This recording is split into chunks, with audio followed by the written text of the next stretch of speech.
जिवंत ठेवणं इतकंच त्या ठिकाणचं जे पीक आणि सगळ्या जे काही उत्पन्न त्या ठिकाणी मिळतं, बाकी कारखाने जसे महाराष्ट्रामध्ये आहे तसे वेस्ट बेंगालमध्ये नाही.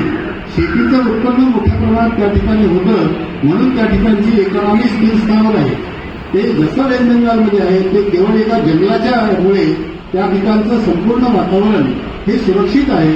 तसंच वातावरण महाराष्ट्रामध्ये निर्माण करण्याच्या दृष्टिकोनातून आपण सगळ्यांनी निर्धार करण्याची गरज आहे.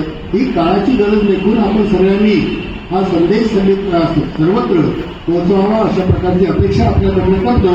आणि आपण ज्या पद्धतीने घाई गर्दीने का होईना तर रविवारच्या दिवशी सरोदे सरांनी पुढाकार घेतला, मोरे मॅडमनी त्यांना साथ दिली आणि हे घडवून आणलं. कमीत कमी एवढे जे लोक आहेत यांच्या माध्यमातून संदेश हा पक्का सर्वत्र नक्की पोहोचेल अशी मला खात्री वाटते आहे. लोक किती जमले यापेक्षा त्यांची उमेद काय, त्यांची इच्छा काय, त्यांची महत्वाकांक्षा आहे, त्यांना काय करायचं आहे हे त्यांना उमजतं.